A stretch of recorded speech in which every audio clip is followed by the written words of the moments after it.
ভয়াবহ ভূমিকম্পে কেঁপে উঠল মায়ানমার এবং থাইল্যান্ড। সোশ্যাল মিডিয়ায় ভাইরাল একের পর এক ভয়ানক চিত্র। ক্ষয়ক্ষতির পরিমাণ যথেষ্টই বেশি। মৃত্যু হয়েছে এখনো পর্যন্ত 20 জনের, আটকে বহু মানুষ।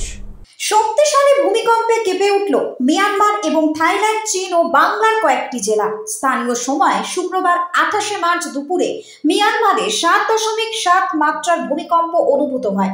যুক্তরাষ্ট্রের ভূতাত্ত্বিক জরিপ সংস্থা USGS জানিয়েছে, ভূমিকম্পের কেন্দ্রস্থল ছিল দেশটির উত্তর পশ্চিমাঞ্চলীয় সাগাইং শহর থেকে 16 কিলোমিটার দূরে। এলাকাটি মূলত রাজধানী নেপিদো থেকে প্রায় 100 কিলোমিটার উত্তরে। খবর মিলেছে বিবিসি সূত্রে।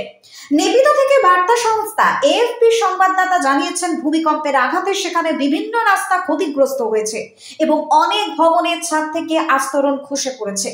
চীনের বিভিন্ন স্থানেও কিন্তু ভূকম্পন অনুভূত হয়েছে। থাইল্যান্ডেও ভূমিকম্পের প্রভাব পড়েছে, বিশেষ করে ব্যাংককের নিকটবর্তী যে রাজ্যগুলি রয়েছে সেখানে। এছাড়া ব্যাংককেও কিন্তু ভীষণভাবে এই ভূমিকম্পের প্রভাব পড়েছে।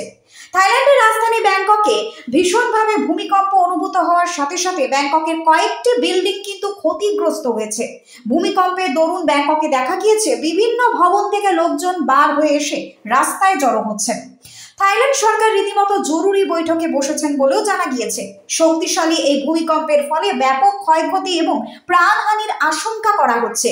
প্রাথমিকভাবে অনেক স্থানে ভবন ক্ষতিগ্রস্ত হয়েছে বলেও জানা গিয়েছে। শুধুমাত্র মিয়ানমার নয়, এই ভূমিকম্পের প্রভাব ভারতেও অনুভূত হয়েছে। পশ্চিমবঙ্গের পশ্চিম মেদিনীপুর জেলার টেবরা, পিংলা সহ বিস্তীর্ণ এলাকায় ভূকম্পন অনুভূত হয়। আচমকা কম্পন অনুভব করতে আতঙ্কিত মানুষজন দ্রুত ঘরবাড়ি ছেড়ে রাস্তায় বেরিয়ে আসেন। কিছুক্ষণের জন্য এলাকায় শোরগোল পড়ে যায়। এই ভূমিকম্পের পর আফটার শকের সম্ভাবনা রয়েছে বলে বিশেষজ্ঞরা জানিয়েছেন।